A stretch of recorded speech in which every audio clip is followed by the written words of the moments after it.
How about we talk about Disney's darkest film they ever made?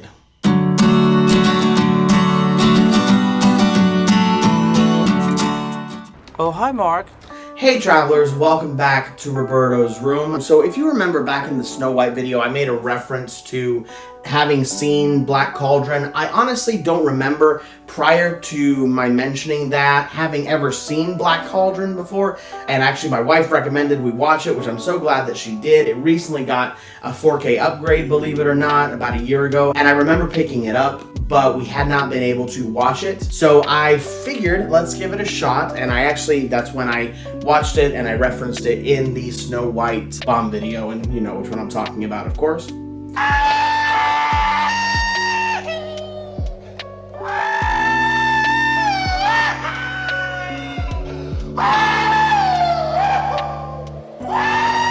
But I wanted to talk about this movie because this movie, I remember hearing a lot about this movie because of the reputation that it had. It being what I was under the impression of the darkest film in the Disney catalog, and one of the films that earned the least just because of how dark it was. Very different from the usual Disney fares. It's so dark and gothic. So I was really excited actually to dive into it, especially because it had a medieval aesthetic, which I love that aesthetic in films. So I wanted to give this a shot and take a look and see what all the fuss was about. But before we get into it, if you would, please drop a like, drop a comment, and as well, if you're watching this and you have not, please subscribe. We would love to have you on board the channel. Smile, everyone! We're back. The film centers on Taran, and it's really a hero's journey, but kind of an interesting way into the hero's journey. It's not your traditional hero's journey because Taran, I mean, honestly, as I was watching this movie, I wanted to strangle the kid myself. I felt bad for poor Dalvin, who is the teacher, because all of the time I'm watching this kid just mess up after mess up, and really it was just him not paying attention to his surroundings or him just not really having his head on straight. And I figured in a world like they lived in the Black Cauldron, which almost feels like they're going through the Black Plague, I figured that, you know, you'd have your wits about you. And Taran was one of these, you know, pie in the sky, kind of mind in the clouds, but where with Belle it feels very endearing because she likes to read books. With Taran, it honestly felt like, dude, you need to grow up. So that was really the crux behind the movie. And of course you have the evil force represented by the Horn King, who is played by John Hurt of the Alien franchise, who, I mean, this performance that he gives as the Horn King, it is a voice acting performance, but he knocks it out of the park with this role. He is menacing, and I mean, some of the visuals as well surrounding the Horn King and his forces, I can see why this was the darkest film Disney ever made. Honestly, it reminded me a lot of the Don Bluth movies that were made kind of in tandem with Disney movies in the 80s. So I honestly thought he was involved in this because this definitely seems right up his alley. But I did not see any connection between Don Bluth as far as production. I could be wrong, and if I am, please correct me in the comments. But again, this movie was actually really good because it really is a hero's journey, but not in the traditional sense. Again, you have Taran, who you're going through this journey with, who picks up some stragglers along the way.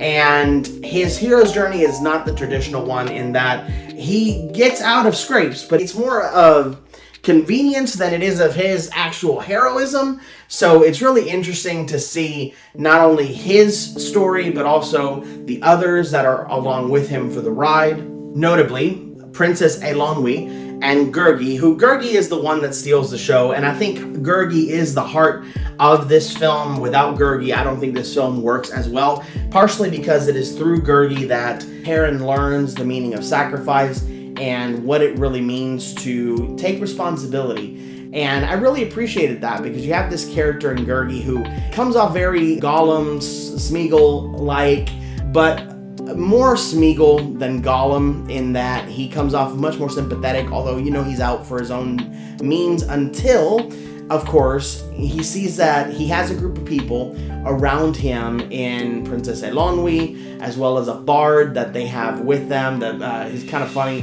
and just sings a lot, and Taran, who teach him the meaning of family. And again, although this movie is centered on Taran, the the real foundation of this film is Gurgi, and it's kind of interesting because you don't really meet him until halfway through the film.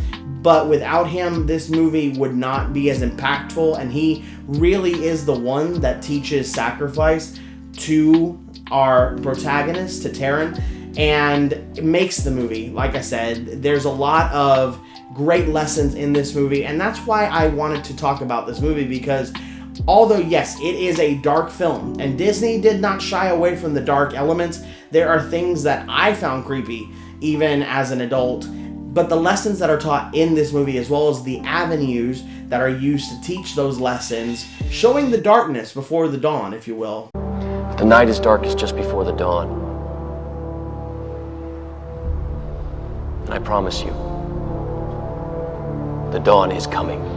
But you really get to see what a hero's journey looks like, and really, like I said, a more honest take on the hero's journey, where the hero is not even a reluctant hero, he's not a hero at all, and kind of takes up the mantle to protect the ones that he loves, and ultimately to help someone in Gurgi that he really comes to love as a member of his group, or as a member of his so-called family. I don't have friends. I got family.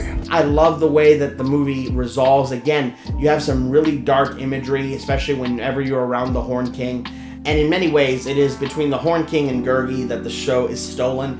Taran, like I said, he's kind of along for the ride, even though he's the protagonist. And you kind of learn lessons with him as he's learning them. He's kind of a passive protagonist.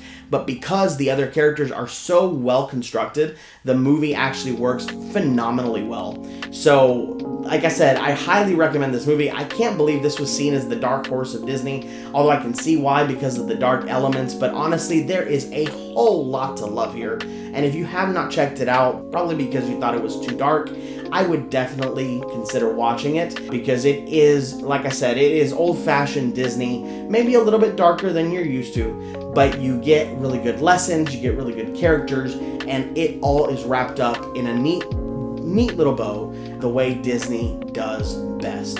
But let me know what you thought about the movie, if you've seen it. If you haven't, please go and watch it, and drop a comment down below after you do. Please drop a like as well, and if you would, please subscribe. I'm so excited to be rolling along with this channel and making videos for you guys. We are now at 59 subscribers, and I am super excited to have every one of you on board.